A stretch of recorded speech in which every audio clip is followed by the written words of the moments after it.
Vamos lá. Boa noite, pessoal. Para achar aqui terceira semana, é, eu vou falar de um assunto um pouquinho complicado e vocês vão ter que ter um pouco de paciência. Então, qualquer dúvida podem me interromper aí, tá? Se não ficar claro as coisas no começo. Mas a Paraxá é uma Paraxá que fala de diversas mitzvot, fala de diversas questões. A gente vai ficar na primeira que aparece, que é uma das... Ah, sim, esqueci de uma coisa importante, refuar. É dedicada a refuar da Tamar Batrut, do Eli Bussinger, da Fernanda Nazareth, do Michele Cassalino, da Miriam Batsara, do Marcelo Baslima e da Ruth Batsara. O Hashem, uma galera já saiu da lista. Se vocês precisarem depois, podem me mandar os nomes que vocês quiserem botar na lista também, tá? Que eu ponho antes do estudo.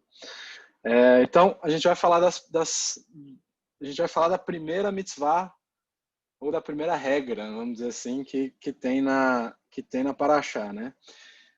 Então, vamos dar uma lida no que está escrito logo no começo da Paraxá. O primeiro passuco, os primeiros 4 passuquim, dizem o seguinte, no número 1 aí, nas notas aí. Quando saíres à guerra contra os teus inimigos, e Hashem, teu Deus, os entregar em tuas mãos, e deles levares cativos, e vires entre os cativos uma mulher formosa, a desejares a tomares para ti por mulher, então a trarás para dentro da tua casa, ela raspará sua cabeça, e deixará crescer suas unhas. Tirará o vestido do seu cativeiro de sobre ela, e ficará na sua casa e chorará a seu pai e sua mãe por um mês, e depois estarás com ela, desposá-la-ás, e será para ti por mulher. Bom, essa é uma daquelas bem complicadas, né? Então, o que é que está acontecendo aqui? A gente está falando de um aspecto de guerra. A gente falou de guerra, acho que semana passada também, da questão do não influenciar seu... Ah, não, no final de semana, acho. Não influenciar seu amigo com suas emoções. E aqui, né, também tem a ver com guerra. Então, quando você for para a guerra, que Hashem vai entregar, ou seja, uma guerra que Hashem mandou, e aí a gente tem uma questão muito interessante no meio. Você achou lá no meio uma mulher que você achou bonita ou qualquer coisa parecida. Então, basicamente, a Torá está falando que você, de alguma forma você pode converter ela e casar com ela. Tá. Então, como eu estava falando, é uma parte bem complicada e o Rashi acaba discutindo o porquê dessa mitzvah tá aí, o porquê desse pedaço tá aí. E ele acaba chegando à conclusão de que isso não... Que a pergunta surge de por que isso está aqui, sendo que isso não parece ter nada a ver com a Torá. Porque quando a gente fala de guerra, tem umas coisas de destruir o inimigo e tudo mais. Então, por que os cativos? Por que principalmente puxar alguém para dentro, né? Que seria converter uma pessoa que é de fora para dentro, que é uma coisa que a gente tem um pouco, não costuma fazer, né? A gente costuma empurrar, falar a pessoa que quer se juntar, costuma, pera lá, não é bem assim, não é tão fácil, né? Então, mas ele acaba chegando à conclusão que isso, na verdade, pode ser uma referência a Tserhará. Óbvio que está falando da coisa literal, está falando do que está sendo discutido de fato ali, está falando da guerra em si mesmo, da situação, da história toda que a gente leu, mas ele também diz que isso pode estar se referindo ao Seir Tserhará. E aí a gente tem que ver os dois contextos, no caso. O primeiro contexto já está aqui, que eu falei que é o contexto literal. Então a gente vai tentar ver o segundo, esse que o Rashi está citando aí. E o que isso quer dizer no fim das contas? Essa que é a pergunta. Se a gente focar necessariamente nos passos que estão descrevendo a situação, o que está acontecendo? Parece que a gente tem uma contradição aqui. Tá? Então, a contradição seria a seguinte: o soldado, qual que é a ordem do soldado? A ordem do soldado é, numa situação de guerra, dentro da Torá costuma ser, você vai ter o seu inimigo, você vai destruir o seu inimigo. Essa é a tentativa, essa é a ideia. Então, você é parte do exército e a sua motivação, no caso, é superar e destruir o oponente. Certo? Então, ao mesmo tempo que ele está destruindo o inimigo, que ele está superando o inimigo, o que acontece? Ele se encontra com um certo desejo de tornar e trazer consigo parte do inimigo para casa. Tá? Então, botar esse inimigo de alguma forma sob a proteção do povo como um todo ou dele, certo? Então, parece realmente uma contradição. No meio da situação tem uma reviravolta, vamos dizer assim. Né? E os Hakamim tratam isso como uma contradição. Falam, não, peraí, por que a gente está discutindo isso aqui agora? Né? Então, mais uma vez, o trabalho do soldado é destruir, é se opor ao inimigo, mas de uma forma muito específica. Né? Ele decide que ele vai proteger esse inimigo, que ele vai trazer ele para dentro, que ele vai mudar o inimigo de alguma forma. Certo? Então, para que é que ele quer fazer? Por que é que isso acontece? Então, acaba sendo uma discussão um pouco profunda. Eu vou ser o mais simples que eu puder aqui. E qualquer dúvida, por favor, me interrompam. E a gente vai falar de uma coisa que não é muito discutida. Eu já falei disso em alguns estudos alguns anos para trás. Eu não sei se foi ano passado ou ano retrasado, no ciclo passado ou ano retrasado. Mas a gente vai falar de um conceito que não é muito discutido. A gente fala muito de um deles, mas não tanto do segundo. E o conceito como um todo a gente não costuma discutir muito, certo? Então, que é quando a gente fala do Mashiach, a gente costuma dizer, a gente fala de Mashiach, a gente fala de Mashiach ben David, né? Mas tem um segundo Mashiach, vamos dizer assim, que é o Mashiach ben Yosef, tá? E a gente vai discutir mais ou menos o que é que tem a ver esses dois conceitos e de onde que vem isso e por que é que existe esses dois conceitos, para que eles servem também para a gente agora, né?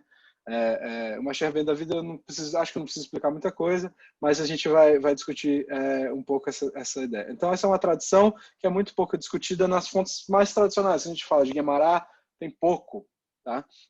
Quando a gente fala da própria Torá, na própria Torá, no próprio Tanakh, a gente não vê. Obviamente, tem várias referências de Sod, mas a gente não vai entrar nesse aspecto hoje.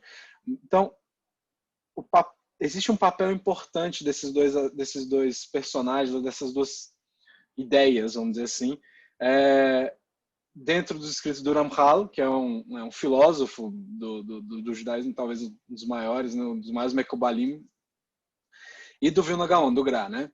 Então a gente tem esses dois aspectos muito fortes nesses dois grandes caras aí. E a gente vai focar um pouco na ideia mais filosófica, porque é uma filosofia espiritual, mas a gente vai focar um pouco na ideia mais filosófica do Ramchal hoje.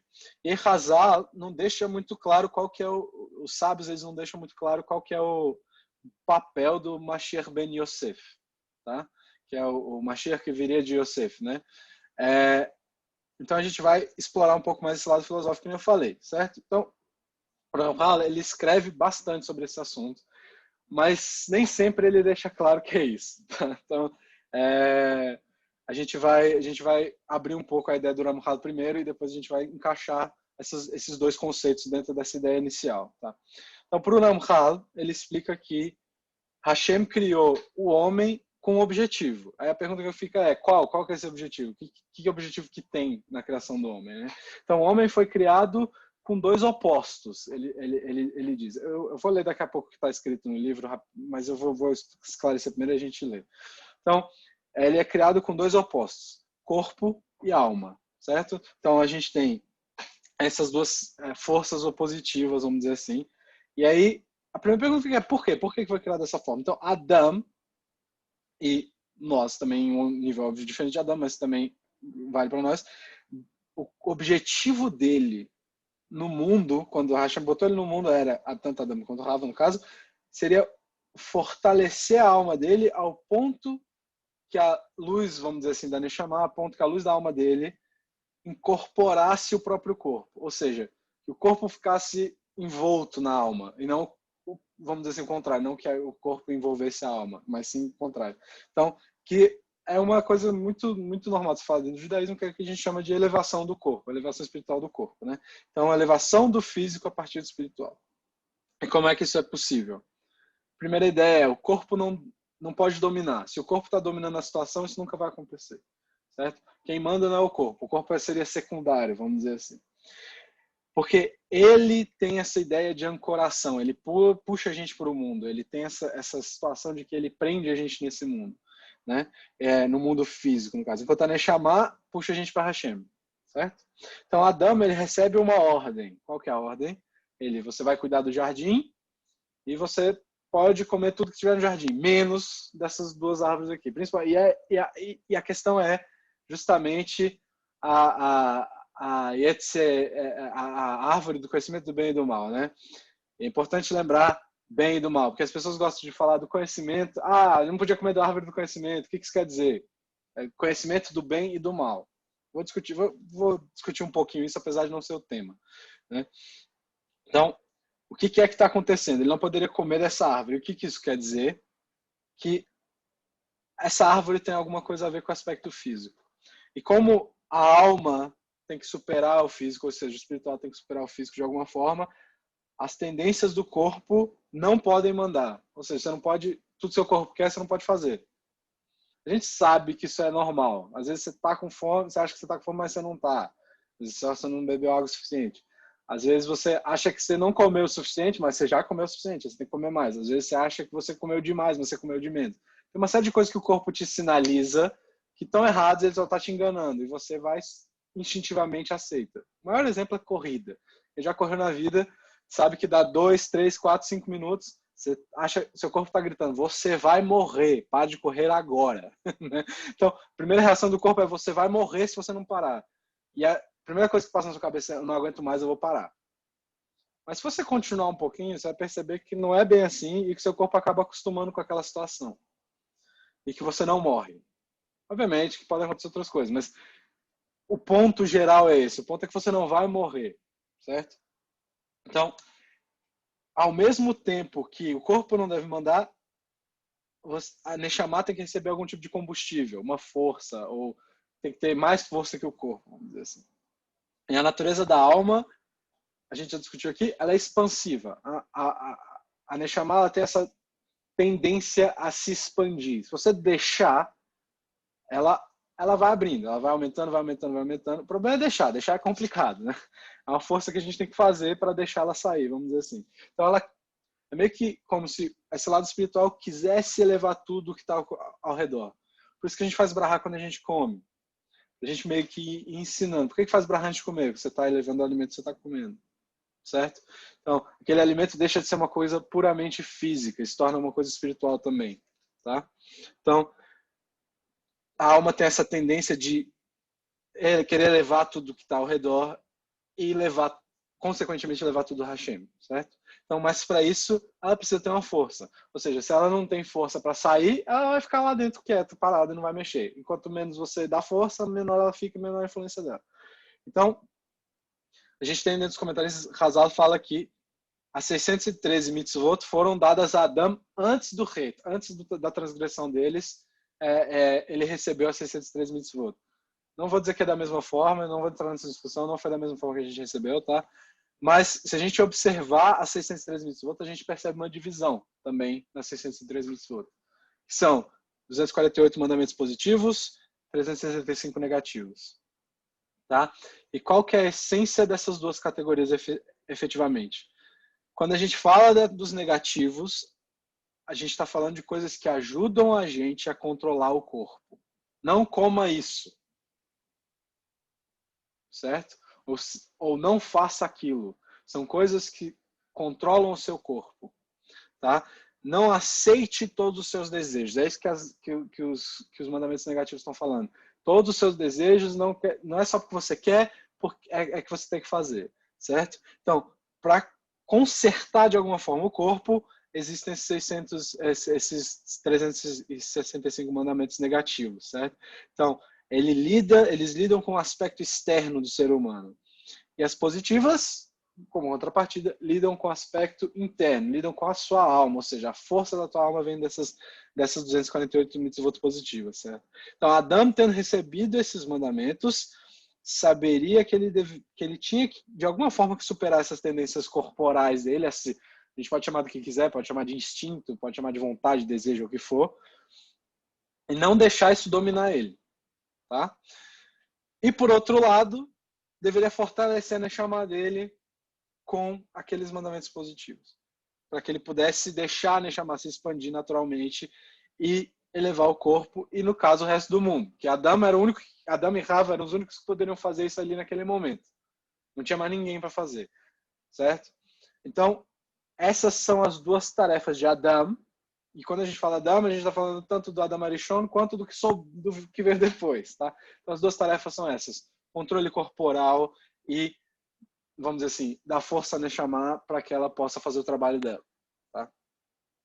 Então, vamos ler aí o que está escrito no Ramchal. Eu botei só uns pedaços aí, se vocês quiserem ler depois. Eu acho que tem esse livro, não sei se esse livro tem na Sefer ainda, mas chama O Caminho de Deus em português. E aí ele escreve no capítulo sobre a humanidade, ele escreve o seguinte: a suprema sabedoria determinou que o ser humano fosse composto por dois elementos opostos.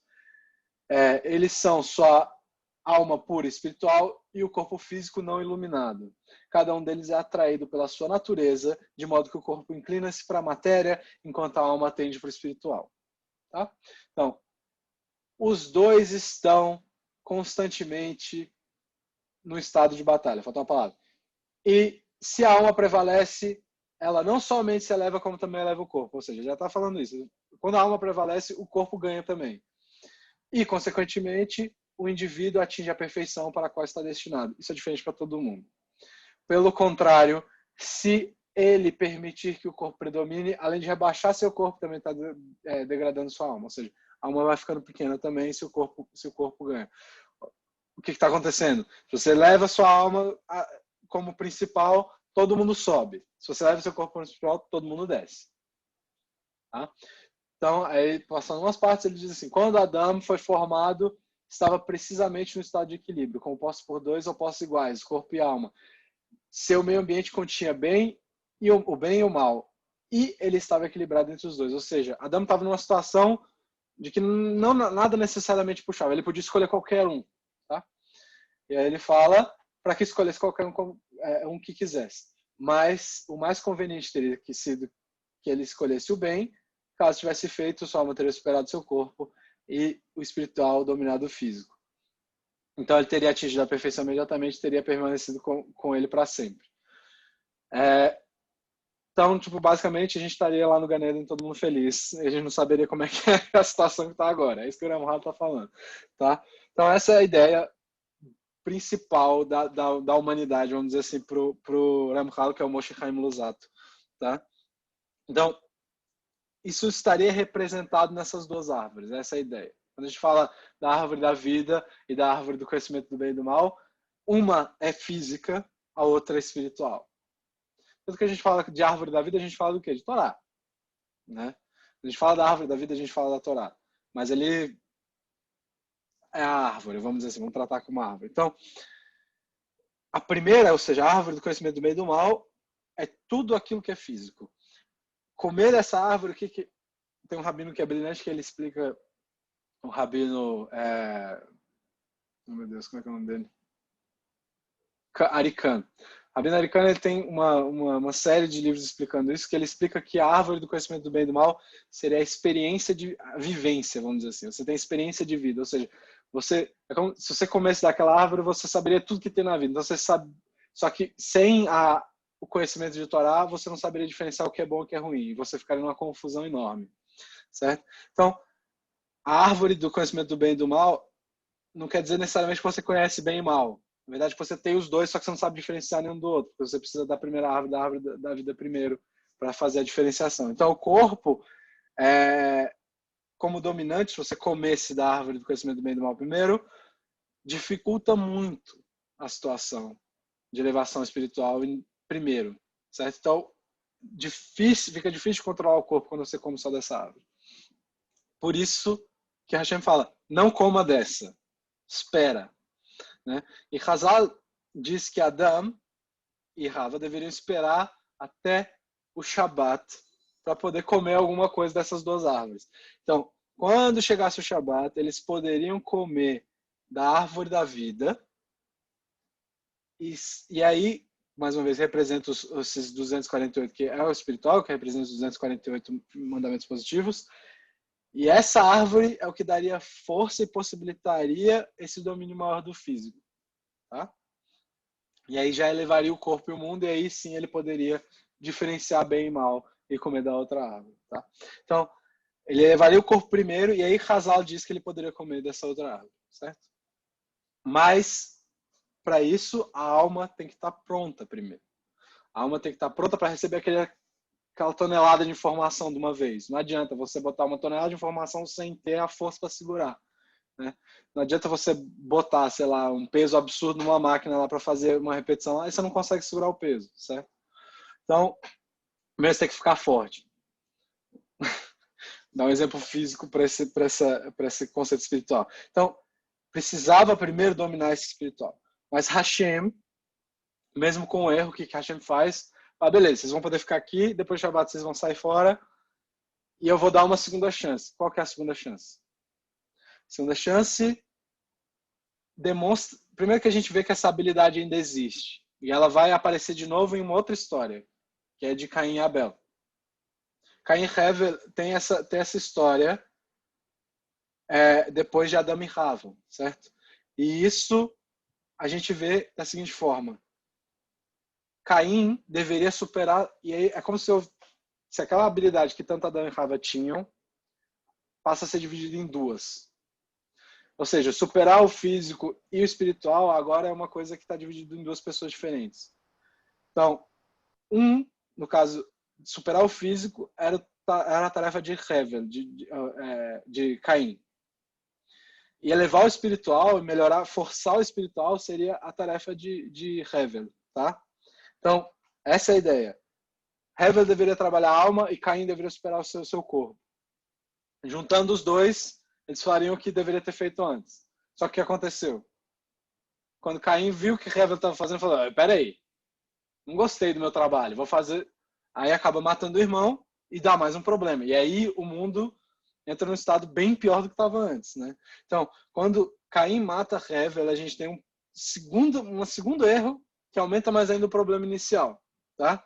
Então, e aí o que acontece? A Neshama, segundo o casal, fica tão dimmed, fica tão apagada, fica fraca no mundo, que o mundo inteiro esquece de Hashem. E acontece o que acontece. Vem a geração depois, vem a geração de Noah, e a geração de Noah já não tem mais conserto. Só Noah mesmo vai se salvar, e mesmo assim não é suficiente para salvar os outros. Então, tem que ter uma espécie de um reset, tem que apagar tudo e começar de novo, né? Então, sobra Noah, que não se mostrou suficiente para a geração dele.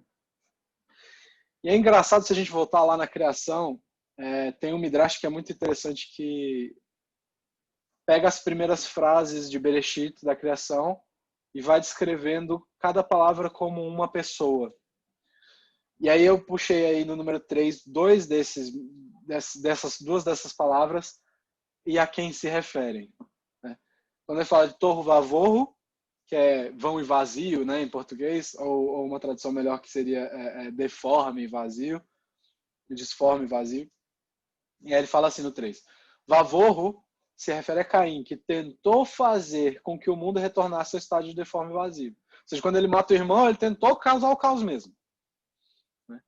E aí logo mais para frente tem o Irior. E Hashem disse, Irior, faça-se a luz.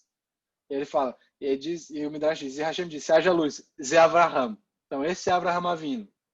Então, quando Hashem dá uma terceira chance ainda, vem Avraham, que seria esse cara que vai começar a reacender a Neshama, certo? Então, no meio desse caos repetitivo de tem que fazer isso, ninguém faz, ganha uma nova chance, vem Avraham. E Avraham é o primeiro que vem depois de Noah com a intenção de consertar alguma coisa, certo? Então, ele é o primeiro, vamos dizer assim, não tinha outro Sadikim na época? Não, tinham, mas era como se eles chegassem e falassem assim, não, isso aqui não tem conserto mais, vou fazer o meu e pronto. Certo? Não tem mais como consertar isso aqui sozinho. Avraham é o primeiro que fala assim, não, alguém tem que começar a consertar. Talvez eu não consiga sozinho, mas alguém mais para frente, se o primeiro passo for dado aqui, talvez seja possível consertar, né? Isso é continuado por Yitzhak, e aí a gente vê essa dualidade de novo de dois indivíduos com Yaakov. Certo? Dualidade de dois, né? Maravilha. Mas a gente vê essa dualidade de novo com Yaakov, mas não é necessariamente Yaakov, e sim as esposas dele, né? Yaakov casa com duas mulheres, Rachel e Leia, e a partir dessas duas mulheres vai surgir o povo de Israel, certo? As 12 tribos e tudo mais. O que acontece?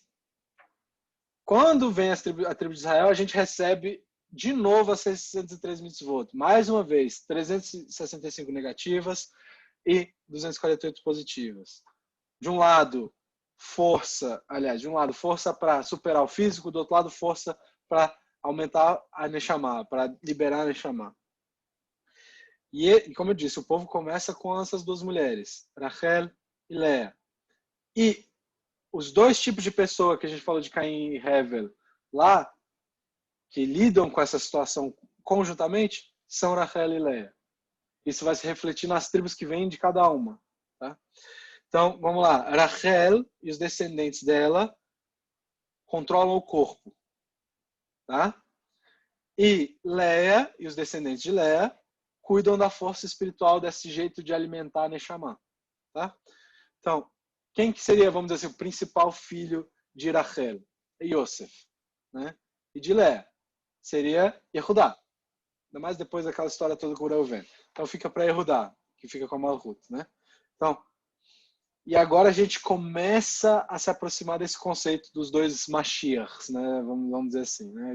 Tanto de Mashiach ben Yosef quanto de Mashiach ben David. Então vamos explorar um pouco cada um desses personagens, tanto Yosef quanto Yehudá.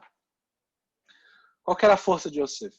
Yosef tinha um controle absoluto do corpo dele, tanto que e ele luta contra isso a vida toda dele, né? E ele vence, essa que é a parte interessante. Quando ele é chamado por Hazal de Yosef Hatzadik, ou seja, de Yosef o justo, é porque ele controlou isso, ele controla os desejos dele, certo? E a gente vê a força dele na história da mulher de Potifar, que era uma mulher bonita pra caramba. Não é que ele não desejava ela e tipo, beleza, foi pra mim, foi tranquilo. Não. Tem vários midrashim que contam essa história de uma forma bem interessante, depois se vocês quiserem dar uma olhada. Então, esse é um dos exemplos maiores da luta de Yosef. Ele sai fora e não se importa com as consequências. Depois ele é acusado, preso, e depois de anos ele consegue sair da prisão e ser o que ele foi, né? Vamos dizer assim. Então ele está num lugar absolutamente imodesto, absolutamente de honra e demonstração de honra e querer honra o tempo inteiro. O lugar com mais isso no planeta na época, que era Mitzrayim, que era o Egito, né? E ele é tentado por essa mulher que era muito bonita e ele acaba se superando também, né? Então essa é a tradição dessa descendência. A gente vai ver mais para frente essa ideia, né? Essa tradição de lutar contra o Yetzirah. A gente vai ver que isso vai continuar com o próprio Yosef mais para frente. Tá? Então a tradição de Rachel é se identificar o Yetzirah como inimigo, lutar com todas as forças e superar ele. Superar o Yetzirah. É isso que Yosef representa. Yosef é controle, certo? É self-control, é um autocontrole. E a gente vê isso em todas as situações de Yosef. Vou dar um exemplo. Quando ele vai lá falar com o pai, os meus irmãos estão fazendo tal coisa, ele vai lá e dedura os irmãos. É porque ele está querendo ficar no controle, ele quer manter o controle da situação. Né? Ele não está fazendo aquilo por mal necessariamente, mas é porque ele quer que as coisas fiquem sob controle. Né? Então, ele vê os irmãos fazendo umas coisas, ele não concorda necessariamente e vai direto falar com o pai. Né? Então, por isso também que ele se torna rei do Egito, vamos dizer assim, o vice-rei ou o que quer que seja. É por isso que ele governa o Egito, porque o serviço dele tem a ver com controle. Né? Então, os egípcios não necessariamente gostavam dele, tá, pessoal? Ele tinha ele vai taxar, ele vai comprar as terras, basicamente a situação de escravidão do Egito começa com Yosef. Né? Então, mas ele não está tentando mudar ninguém, essa que é a questão. Ele quer controlar a situação. Ele não está tentando mudar ninguém, ele simplesmente quer controlar a situação. A situação tem que estar controlada. Ele está lutando e controlando. Ele está sempre na batalha, vamos dizer assim. E Yehudá é bem diferente já. Tá. Yehudá Hazal fala que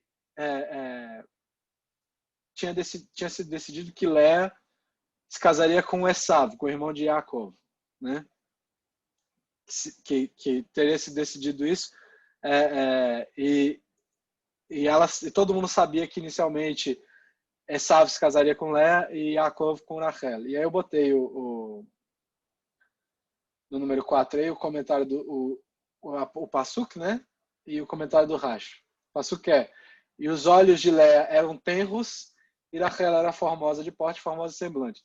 E é muito engraçado, você vai descrever as duas pessoas, você fala, não, Léa chorava muito e Rachel era bonita. Bela comparação. E aí o Rashi explica o seguinte: Tenros, né, sobre a palavra Tenros, ela pensava que teria de se casar com Esaú, pois havia se determinado. Portanto, chorava frequentemente. Era dito que Rivka tem 2 filhos, Lavan tem 2 filhas. A mais velha para o mais velho, a mais nova para o mais novo. Tá? Então, isso era uma coisa normal de ser dito. Então, ela chorava muito porque ela não queria se casar com Esaú, porque Esaú já tinha uma certa reputação, vamos dizer assim. Mas é importante a gente ver uma outra coisa aí também. Que se Esaú não tivesse sido um rachá, vamos dizer assim, talvez essa dualidade já tivesse acontecido ali com Esaú e Yaakov. Tá? Porque Esaú é muito ligado ao mundo físico, ou seja, ele teria que controlar o físico, enquanto Yaakov teria que controlar, teria que aumentar a força da Neshama. Mesma coisa que Caim e Abel.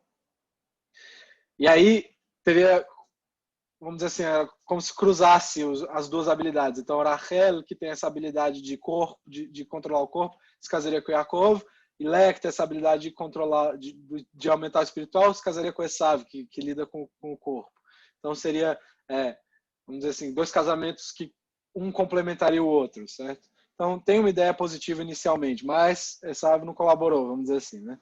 Então, no fim das contas, Yaakov toma as 2 posições para si e casa com as 2, né? Então, Leia tem essa ideia, Leia e Yehudá, consequentemente, tem essa ideia de fortalecer a Neshama, de dar força para que ela possa se expandir. Então, a gente tem uma diferença razoável entre os dois, entre Yosef e Yehudá, é como se fosse corpo e alma. Yosef, corpo, e Yehudá, alma. Certo? Então, aparecem 2 aspectos aqui. Yehudá se envolve, por exemplo, em diversas situações meio estranhas, assim. A situação com Tamar, por exemplo, que é teoricamente nora dele, né? A linhagem de Yehudá continua por Tamar, não pelos filhos dele antes do primeiro casamento. Então, é como se ele não visse o Yetzer Hará como inimigo nunca. As ações de Yehudá têm essa ideia. Ele nunca vê o Yetzer Hará como inimigo, mas ele vê como uma dessas coisas para serem elevadas também. Ele vê uma dessas coisas a serem melhoradas, né? Então, é como se ele pudesse converter o Yetzer Hará para o lado dele. Falar assim, não, você vai ser meu amigo. Certo? Então, Yehudá representa esse mundo do Baal Teshuvah, da pessoa que faz Teshuvah. Certo? O interesse de Yehudá é o que a gente fala na Torá, uma nação de sacerdotes, luz para o mundo. Certo? Reino de sacerdotes, luz para o mundo. Então, ele incorpora essa ideia, ele quer ser luz para o mundo. Né? E Yosef não quer nada disso. Yosef, ele quer o controle, ele quer a batalha, ele quer lutar, ele quer superar. Certo? Então, o Yosef quer prender o Yetzer Hará, ele quer eliminar o Yetzer Hará, né? Controlar o Yetzer Hará. O Yehudá, ele busca situações complicadas mesmo e ele procura Hashem dentro dessas situações complicadas. Ou seja, ele quer ver o bom de qualquer situação, o bem de qualquer situação. Como elevar a situação, certo? Então ele não vê aquela situação como má, ele vê aquela situação como uma situação que dá para ser melhorada, certo? Então, e a gente vê isso nos próprios reinados, né? Yehudá é o rei, vira o rei de Jerusalém, né? Não Yehudá, mas a linhagem de Yehudá, né? Que é interno, e aí, assim, Hazal gosta de falar que é como se fosse a alma do mundo, né? Se a gente fosse dividir corpo e alma, o mundo seria o corpo e Israel seria a alma, né? Então, vira esse tema. Yosef é o rei do corpo e Yehudá é o rei da alma, certo? E é interessante a gente observar isso em David Ameller, inclusive. As campanhas de expansão de Davi tinham muito disso. Não, vamos expandir a alma. Certo? Antes de terminar de conquistar os territórios bíblicos, vamos dizer assim, de Israel, ele começa a conquistar outras coisas. Ele fala, não, vamos expandir a alma. Até a ideia de expansão de David Ameller tem esse caráter de, não, vamos aumentar a alma para que a alma controle o físico. Tá? Então, ele sempre tentava expandir os territórios de Israel com essa ideia. Ele tentava seguir essa ideia de que a alma tomasse conta. Mesma coisa que Yehudá pensava. E Yosef, ele não tem essa lógica, ele não segue essa lógica. Yosef vê os irmãos dele, que nem eu falei, vê os irmãos dele fazendo errado, ele quer o controle, ele quer, não, vocês não vão fazer o errado. Porque isso é Yetzer Hará, isso não é o bom, isso é mal. Né? E aí, quando os irmãos vêm, aí a gente vai para um lado bem filosófico. Quando os irmãos veem Yosef falando, peraí, Yosef está dedurando a gente porque a gente está fazendo testes aqui, vamos dizer assim. A gente não está fazendo nada errado, a gente está tentando ver o bem. O que eles lembram? E aí, essa aqui é a parte dessa. Eles vão lembrar de Caim e Abel. Opa! Que Yosef seria Caim nessa história. Então, se ele quer botar a parte espiritual para baixo, vai dar erro, vai dar ruim de novo. Vai errar de novo. A gente não pode fazer isso. O que eles acabam fazendo? Eles vendem Yosef. Alguns querem matar, aí chega alguém para falar, não, peraí, matar é errado. Matar a gente não pode fazer. Então vamos vender ele. Então, essa é a ideia. Não repetir a história anterior. Porque vai piorar ainda mais as coisas se repetir de novo. Tá? Então, isso que acontece. Quando eles resolvem vender Yosef para o Egito, eles têm a intenção de que não aconteça o erro de novo, seja um matando o outro, ou outro matando um. Né? E o que acontece quando Yosef vai para o Egito? Ele vai para o Egito ali, ele cresce na Avodá, cresce no serviço dele, e ele entende o próprio propósito ali. E aí a gente vai ver o que ele fala quando ele se declara Yosef, Ani Yosef, para os irmãos dele. Quando ele fala Ani Yosef para os irmãos, e os irmãos ficam com medo, né? E aí o que ele fala no número 5, ele fala assim, e agora, vós não me enviastes aqui, não foram vocês que me mandaram, senão Hashem, foi Hashem que me mandou. Vocês só foram instrumento, bicho, deixa pra lá que não foi culpa de vocês. E ele me pôs por pai do faraó, por senhor de toda a sua casa e governador da terra do Egito. Eu entendi agora o que eu tenho que fazer. Eu sou o controle do corpo. Estou controlando o corpo aqui. Agora é a vez de vocês começarem a fazer o trabalho de vocês. No caso, Yehudá, né? Tanto que Yosef, a intenção dele quando ele prende Benjamim é que alguém mostre que está nesse caminho de fazer o certo. E Yehudá fala, não, prende a mim porque meu pai vai morrer se meu irmão ficar aqui. Yehudá dá o passo. Yehudá assume a liderança ali e fala, não, eu vou assumir essa bronca, eu vou fazer a minha parte. Né? Então, essa é a ideia. A gente vai um pouquinho adiante e a gente finaliza. Então, quando a gente está saindo do Egito, o que é Moshe? Moshe lidera o povo, ele é o grande líder do povo. E esse é o momento que Hazal fala que aqui dá para acabar tudo, aqui dá para finalizar a história, aqui dá para fazer vir essa situação de paz absoluta, né? Da era messiânica, vamos dizer assim. Então, aqui tudo pode ser consertado de uma vez. Quando Moshe e o povo saem do Egito. E alguns comentaristas dizem que Moshe tinha esse potencial de ser os dois, de ser o cara que controla o corpo e de ser o cara que eleva o corpo a partir da alma. Ou seja, ele tinha esse potencial de ser Mashiach ben David, que é esse cara que fortalece a alma e expande a alma, e Mashiach ben Yosef, que é o cara que controla o corpo, certo? Tem controle absoluto do corpo. E quando eles falam isso, eles explicam como que ele era esse cara. Primeiro, ele é de Levi.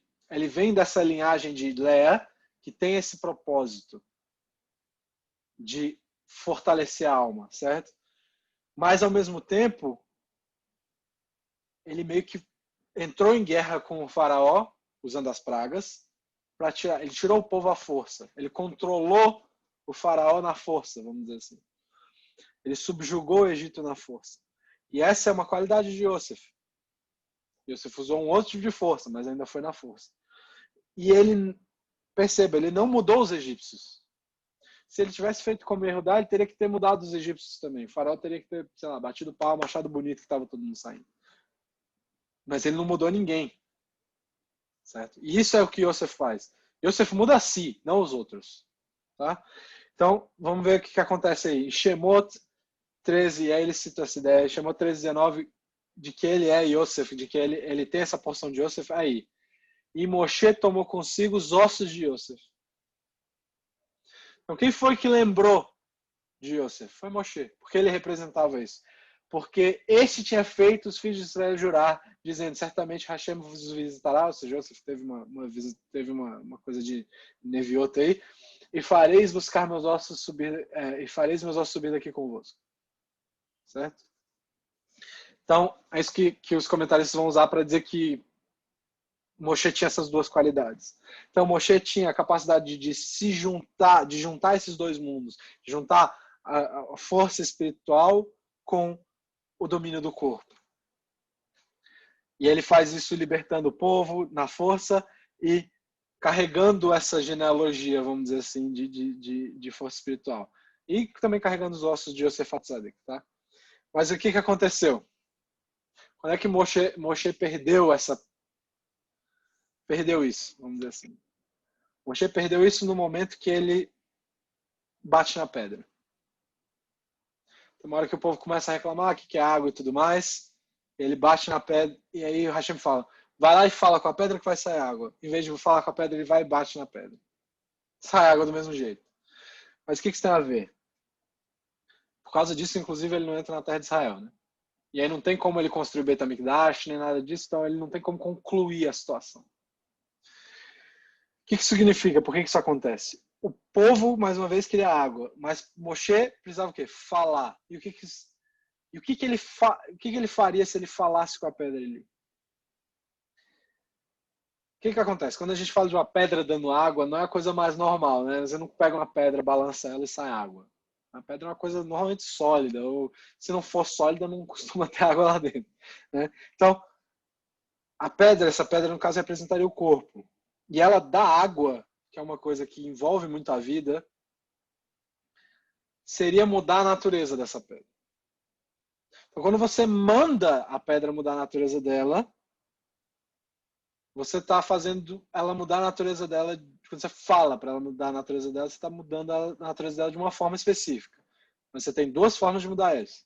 Primeiro seria batendo, que nem Moshe fez, ou seja, forçando a pedra a mudar a natureza dela, que seria uma coisa que Yosef faria. Então, lutando contra a vontade daquela coisa, do seu corpo, da pedra, vamos dizer assim, ou como Yehudá, ou David, no caso, faria. Elevando o corpo. Não é forçado, é falando. Aqui está na hora de você mudar. Então, se Moshe falasse com a pedra, ele estaria levando a pedra de alguma forma e ela deixaria de ser uma pedra e seria uma coisa que gera água. Certo? Essa é a ideia. Então, Hashem pediu para Moshe falar, porque agora está na hora de mudar. Antes você bateu, agora você já entendeu como é que muda desse jeito. Agora você vai falar e vai entender como é que muda do outro jeito. Como é que você muda elevando e não controlando e não forçando. Que a primeira vez que Moshe fez a água sair da pedra, ele fez batendo. E Hashem pediu para Moshe falar, e isso seria suficiente para elevar a pedra. Mas, por diversos motivos, eu não vou entrar nessa discussão aqui, Moshe bate na pedra, e isso mostra que não é mais um momento. Não é o momento de acabar, não é o momento de finalizar a situação. Ninguém está pronto ali para isso. Ninguém está pronto para a era messiânica, vamos dizer assim. Então, não é o momento de elevar completamente o corpo. Agora não vai ser agora que a gente vai elevar o físico. Mas sim, ainda é um momento de continuar lutando contra o Yetzer Hará, como o Yosef faz. Moshe vai e bate na pedra. Então, o povo entra na terra, aí a gente se encontra com David, né? Com David Amelech. Mas depois de David, o que acontece? A própria Malchut se divide, né? O próprio reino se divide no Reino do Norte, que é governado por Yosef, e no Reino do Sul, que é governado por Yehudá, né? E em todas as gerações, e aí isso é uma coisa da tradição, todas as gerações a gente tem, vamos dizer assim, um potencial Mashiach ben Yosef e um potencial Mashiach ben David. Alguém que pode suprir esses papéis, né? E isso vem para ajudar a gente a controlar o nosso Yetzer Hará, certo? Para que a gente seja capaz de dizer, talvez essa não seja a coisa certa a ser feita nesse momento. Isso é controlar o seu Yetzer Hará. Você tem uma vontade e fala, talvez não seja agora. Talvez não seja uma boa hora de comer tal coisa. Talvez não seja boa hora, né? Isso é bom para quem está de dieta. E não fazer. Não é só pensar e fazer, mas pensar e não fazer. Essa é a força do Mashiach ben Yosef. Ou seja, o que eu estou dizendo aqui é que você, dentro de você, tem esse aspecto Mashiach ben Yosef dentro de você. Mas e se você pensar, ver que é errado e fazer, e vai lá e faz do mesmo jeito? E aí? Acabou tudo? Não. Se você aceitou, vamos dizer assim, a tentação de alguma forma, você ainda tem o aspecto Mashiach ben David. Como eu falei, o aspecto de Teshuvah, a força para fazer Teshuvah. Isso tudo acontece dentro de nós. Você tem a força de dizer não, ou seja, a força Mashiach ben Yosef, e você tem a força de, se você disse sim quando era para dizer não, de falar, tudo bem, agora eu vou me recuperar e não vou fazer de novo, ou vou fazer uma coisa, vou fazer de um jeito diferente, fazer Teshuvah, certo? Então, isso tudo acontece dentro de nós. Isso tudo está aqui para fortalecer, para superar o físico e fortalecer essa alma. Esses dois aspectos têm essas duas ideias. Primeiro é você subjuga seu corpo de alguma forma, ele vira uma coisa secundária, ele é importante ainda, mas é secundário. E o aspecto de fortalecer a alma para que ele se torne, para que ela possa levar o corpo, a Neshama possa levar o corpo. Então, o físico pode sempre ir sendo influenciado pelo espiritual. Então, a gente tem essas duas tendências. Mostrar para o mundo como tudo isso é legal, que é nossa vontade de levar tudo em volta, que é essa história Mashiach ben David, mas a gente também tem essa tendência de lutar dentro de nós mesmos, de lutar o tempo inteiro, afastando, isso acaba afastando a gente dos outros, do mundo como um todo, porque a gente meio que é diferente, a gente vê a diferença e fala, não, eu tenho que lutar contra isso, você luta contra as suas coisas, e esse é o aspecto Mashiach ben Yosef, certo? Então a gente precisa dos dois. É isso que eu estou querendo dizer aqui com o estudo. A gente precisa desses dois. E é isso que está acontecendo na Paraxá. É isso que está acontecendo na Paraxá. Quando o soldado vai para a guerra, qual que é a ordem dele? A ordem dele é: você tem um trabalho, que é subjugar o inimigo, é derrotar o inimigo, Mashiach ben Yosef. Mas, talvez em determinado momento, você sinta que você tem que levar alguma coisa que estava lá e não destruir. Mashiach ben David. Tá? Então, ele recebe essas ordens, por um lado, de destruir e conquistar, mas por outro também existe esse desejo de trazer alguma coisa do inimigo para casa. Fala assim, não, isso é bom, isso pode ser bom. Tá? Então, o Mashiach ben Yosef está dizendo, destrua o teu inimigo. E o Mashiach ben David está dizendo, tem uma coisa santa ali. E eu vou trazer essa coisa santa, vou trazer essa coisa positiva para perto. Né? Então, a gente tem que tomar cuidado para saber quando usar um e como usar, e quando usar outro e como usar, certo? Então, seja no trabalho, na escola, no teu passeio, no parque, qualquer coisa parecida, isso vai acontecer, tá? A gente está sempre sendo confrontado por esses testes, por essas ideias o tempo inteiro. Então, em alguns momentos você vai ter que dizer não. Não, eu não vou fazer isso. Ou não, não vou aceitar isso. A gente falou, discutiu recentemente um pouco de antissemitismo em outro ambiente. E isso é uma coisa que a gente tem que saber dizer não. Vai falar, não, isso é demais. Tem que saber denunciar, tem que saber, enfim, ir atrás para que não aconteça de novo.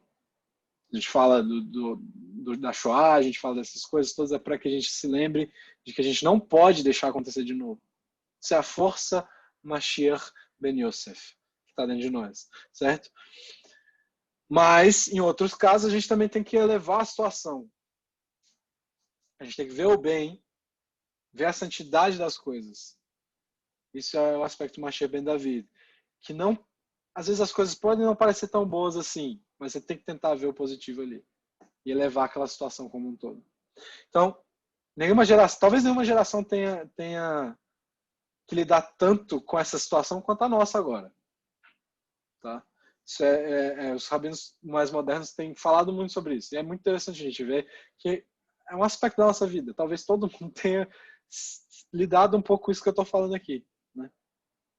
E aí eu trouxe um pedacinho do Aleixur aí, que é o livro do Rabbi Shlomo Wolbe. E quando estudando isso, a gente acaba lembrando um pouco do Maimonides, do Rambam, e dele, né, do Shlomo Wolbe. Porque isso vale para tudo, tá, pessoal? Isso que eu estou falando vale para tudo. Como assim? Que até com conhecimento. Eu estava discutindo isso, acho que essa semana, com uma pessoa que às vezes a gente esquece do conhecimento que está fora também, fora do judaísmo. E é importante não esquecer dele. Que às vezes o conhecimento que está lá fora é válido também. Certo? Então, como assim? Como que a gente usa esse conhecimento? O Maimonides foi um cara que foi muito perspicaz e diz assim, peraí, tem coisas que esses caras aqui da filosofia estão dizendo que a gente pode usar, são coisas positivas, mas a gente tem que saber usar, a gente tem que saber botar para dentro, a gente tem que saber trazer para perto, tem que saber, e aí voltando para Paraxá, tem que saber, cadê? Botar para dentro da tua casa, raspar a cabeça, deixar as unhas crescerem, tirar o vestido do cativeiro e esperar um mês.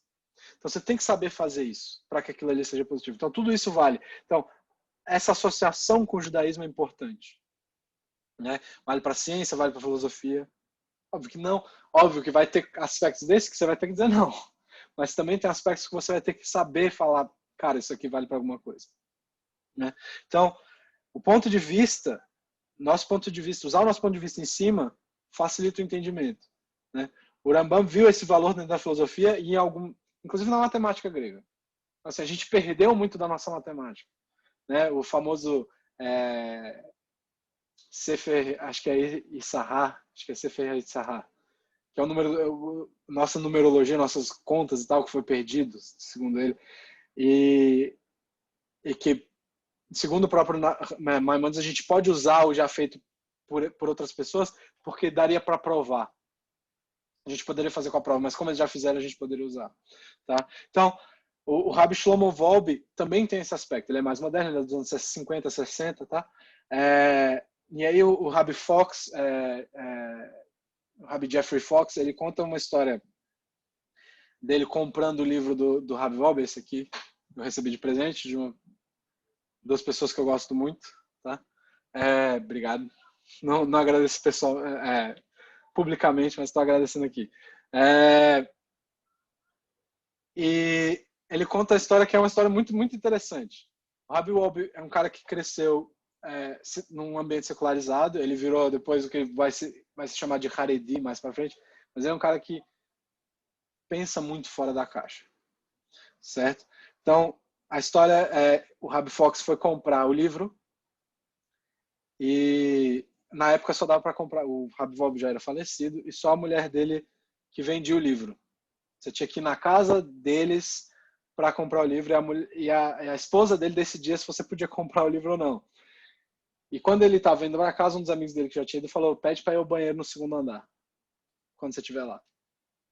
E aí ele vai ao banheiro e, segundo ele, dentro do banheiro tem uma estante de mais de 2 metros de altura dentro do banheiro, com livros de psicologia, psiquiatria, de filosofia dentro do banheiro, para estudo, sei lá. Entendeu? Então, assim, de onde que vieram as ideias, grande parte das ideias do Rabbi Wolbe desse tipo de conhecimento teoricamente de fora do judaísmo. Tá? E o Alei-Shur, esse livro que eu acabei de mostrar aqui, ele é uma espécie de Aleph Bet, vamos dizer assim, uma alfabetização da Mussar moderna. Tá? É um livro muito importante de Mussar. E eu botei aí para vocês um pedaço da introdução, no número 7, eu acho. Isso, no número 7 eu botei um pedaço da introdução para a gente ver mais ou menos isso que eu estou falando. Essa é literalmente a primeira frase do livro, tá? Nas ruas de Atenas, um homem andava de Atenas, já não está falando de, né? Já está fora. Andava e perguntava para cada cidadão que encontrava: como uma pessoa deve viver? E continuou a perguntar isso por todos os seus dias da sua vida para todos que encontrava. Todo mundo que ele encontrava, ele fazia essa pergunta. O que perguntava é Sócrates. E aí ele fala Ishagadol. Né? Ele fala um dos grandes pensadores do mundo. Não só ele chama, não só ele fala, cita Sócrates, como ele fala que Sócrates foi um grande homem. Outro de seus grandes, dos grandes de Atenas, andava sempre com uma tocha na mão. Quando lhe perguntavam o porquê, ele respondia: estou à procura de um ser humano. Esse é pesado. E esse era o Diógenes de Sinope, né? E aí, mais para frente, ele vai falar assim, mas em Yerushalayim não precisamos de perguntar. Aqui, em todas as gerações tivemos seres humanos vivendo. Certo? O que ele está dizendo aqui é que eles estão procurando. Né? O que ele está dizendo aqui, essa dicotomia Atenas e Yerushalayim é uma coisa normal, né? Que seria basicamente religião contra razão. No caso, razão contra religião, né? Se Atenas é o primeiro. É uma coisa que é muito discutida, vamos dizer assim. Mas considerando a forma, vamos dizer assim, de pensar do judeu. Assim, não, a gente também tem um jeito de pensar aqui. A diferença é que meio que a gente já encontrou o que a gente estava procurando. Né? Então, a gente também tem uma forma de pensar. Não é só o aspecto credo contra... porque o judaísmo tem muito esse aspecto de ação sobre o credo. Né? A primeira ação, a ação é mais importante. Diferentemente do cristianismo, por exemplo, que tem o credo mais forte do que a ação. Né? Mas essa discussão é importante. Né? Então, a gente tem que saber usar essas duas forças. E é isso que está acontecendo. Isso está acontecendo com Maimonides, que está acontecendo aqui quando eu leio. Quando eu li o Aleixur. O Aleixur tem um pouco esse aspecto. Né? Então, a gente tem que saber usar essas duas forças dentro da gente e aprender a conciliar esses dois mundos. Tá? Juntar os dois é saber a hora de dizer não e se afastar e a hora de buscar Hashem nos momentos mais inusitados e acabar elevando a situação. Ou você mesmo, ou o físico, ou aquela coisa que você achou que não tivesse como redimir. Né? Então, Hashem tem que lembrar, Hashem está sempre por aí, está sempre do lado, está sempre com a gente. Então, a gente tem que tentar aprender a lidar com essas duas situações. A gente está entrando no mês de Elul, e aí eu vou finalizar com essa ideia. A gente está entrando no mês de Elul, já entrou, né? E esse mês está conectado com essa ideia de Mashiach Ben Yosef. Por quê? É fazer techuvá da forma mais simples. É consertar os erros, parando de cometer os erros. É se controlando. Certo? E assim, o mantra de Elul, qual que é? Ani ledodi vedodili. Né? Eu sou meu amado para mim. Né? Aquela famosa frase. Ou seja, nós individualmente, sem nada de fora. Nós e Hashem e nada de fora. Tudo bem que Hashem meio que engloba tudo, mas é uma coisa pessoal, certo? E Elul tem esse aspecto de Yosef, né? De você lidar com as suas vontades, com os seus desejos, tá? E aí a gente vai chegar, Elul leva Tishrei. E Tishrei, em Rosh Hashanah, por exemplo, a gente fala muito a frase que Hashem reine sobre todo mundo. E aí deixa de ser só sobre a gente, quando a gente fala isso. Deixa de ser só sobre o individual, mas leva o mundo inteiro em consideração. Esse é o aspecto Mashiach Ben David. Né? A gente tenta trazer os dois juntos. A gente precisa dos dois mesmos. A gente precisa de Elul para se controlar e controlar o corpo. Feito isso, a gente tem que elevar o corpo em Tishrei. E esse é o nosso trabalho. Esse é o trabalho que a Parashá mostra com essa mitzvah que é complicada. Mitzvah que é controversa, né? E que a gente seja sempre capaz de melhorar tanto no mês de Elul quanto no Tishrei, entender esses aspectos internos, para que a gente possa chegar a Tishrei com tudo, para que a gente possa chegar a Tishrei prontos para ser escrito de novo no livro da vida, Bezat Hashem. E é isso que eu tinha para falar hoje, pessoal. Muito obrigado pela paciência. Muito obrigado por estarem aqui. E eu vou abrir para perguntas.